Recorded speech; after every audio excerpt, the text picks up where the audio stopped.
Sekarang saya ingin bincangkan bagaimana kita nak aplikasikan Excel untuk menyelesaikan masalah yang seperti dalam KKPI atau kerja khusus. Jadi sila rujuk kepada nota yang saya beri dalam scan. Nota yang scan itu ada satu raja yang berikan. Contohnya, raja itu yang diberi adalah berasas kepada kaedah Ford Ferguson. Tapi untuk tujuan peperiksaan, kita akan lukis rangkaian seperti ini tanpa dipecah kepada 3 permulaan dan semua menggunakan bulat. Jadi untuk peperiksaan kita gunakan ini saja. Jadi kamu akan dapat A itu adalah aktivitinya, simbol, obtain digger, B, dig, strange dan seterusnya. Kemudian saya akan isikan, saya rasa semua sudah tahu bagaimana buat forward pass. Jadi forward pass kita pilih yang terbesar, 2 dan 4 kita pilih 4. Begitu juga backward pass, kalau ada 2 arah keluar, kita akan pilih kembali ada 2, 5 dan 4, kita pilih yang kecil. Jadi ini kamu boleh dapatkan nilainya. Nah, sekarang gunakan raja ini. Kalau kita nak gunakan kaedah Ford Ferguson, sebenarnya sama, kecuali masa mula dia tukar dalam bentuk ini 1-4. Selain daripada kotak ini 1-4, yang sebelumnya 1 dan 4. 1 dan 4 sama. Kemudian mula itu dia berbentuk macam diamond lah. Akhir itu 1 segi 4 sama. Ini aktiviti utama. Yang lain tu semua sama, kecuali dia label, ada label sikit, dia ada 1, 2, 3. Ini akan menjadi 1, 4, 2, 6, 3, 5, 4, 7, 6, 7 dan seterusnya. Ini memudahkan mereka menggunakan present Excel. Jadi dalam peperiksaan, kita tidak perlu lukis dalam bentuk ini. Kita gunakan gambar raja yang sebelumnya, lebih mudah lah. Nah, selepas mendapat ini, kita perlu kira float. Seperti dalam jadual, kamu dapati ada masa mula terawal, masa mula terlewat. Kita isikan sini. Seperti dalam raja rangkaian, yang masa tamat terlewat, terawal, masa tamat terlewat. Jadi untuk menghafal ni senang saja. 4 tolak 1, tolak tempohnya 2 menjadi 1. Itu apungan bebas ataupun free float. Ini tolak yang masa mula, tolak tempo 2 hari menjadi 3. Itu adalah total float. Jadi di sini kita dah sediakan rumusnya. Sini ada rumus, jadi kamu tak perlu sentuh dia. Kamu hanya isikan nilai ini, dia akan kira secara automatik.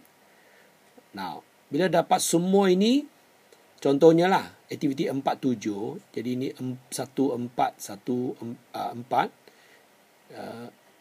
4-6. 4-6. Jadi kita dapat cari apungan bebas 1, apungan jumlahnya lah 3. Kita dapat ini ya. Nah, selepas itu kamu perlu buat satu catatan masa yang merupakan yang terpenting. Ramai pelajar dia silap dari segi turutan ini. Kita mesti ikut turutan. Contohnya lah, saya mula dengan 1-4. Aktiviti 1 dan 4. Jadi 1 dan 4, kita tulis aktiviti 1 dan 4. Sebelumnya tiada. Selepas ialah 4-7. Jadi kita isi selepas 4-7. Temponya 1 jam. Jadi ini 1. Warnakannya. Mesti warnakan. Ada pelajar yang tidak warna. Jadi tak boleh. Mesti ada warnakan. Bilangan pekerjanya 1. Type 1. Seperti dalam resource. Biasanya, contoh di sini, jam pertama 1 orang, ini 2 orang. Ini 4 orang jam pertama, hari kedua 4 orang, 2 orang, 1 orang. Tapi untuk tujuan tugasan, kita gunakan semuanya sama. Misalnya kalau 2, semuanya 2. 1, semuanya 1. Untuk memudahkan pengiraan. Jadi dari sini, misalnya aktiviti 26. 26, kita mesti letak bersebelahan. 26, sebelum tiada, selepasnya 67, ini ialah dummy. Dan 68.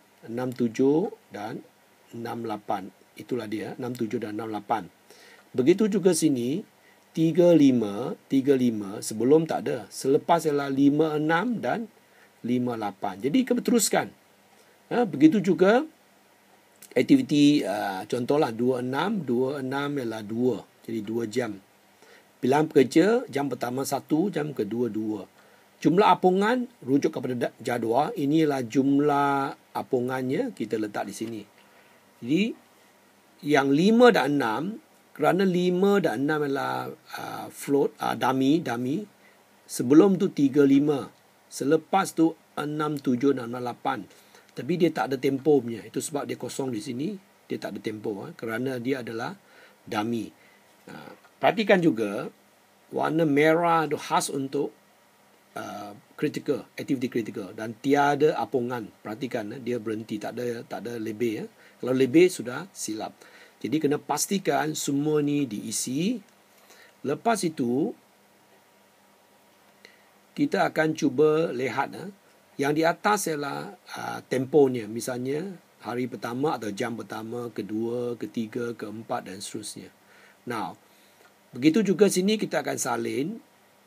Kerana di sini juga kita akan gunakan untuk membina carta palang. Jadi di sini semua ada rumus. Yang warna hijau ni ada rumus. Kerana dia akan kira misalnya 1 tambah 1 tambah 4. Ini adalah sum of 1, 1, 4. Ini sum of 2, 4, 2. Jadi kita boleh buat rumus jumlah sel ini tambah ini. Kemudian kita enter. Lepas itu kita salin formula ini. Dia akan dapat semua ini. Ini tujuannya untuk membina carta palang. Itu saya sudah tunjukkan. Jadi berasaskan pada ini, kamu boleh buatlah pengiraan yang lain. Bagaimana yang saya berikan dalam tugasan.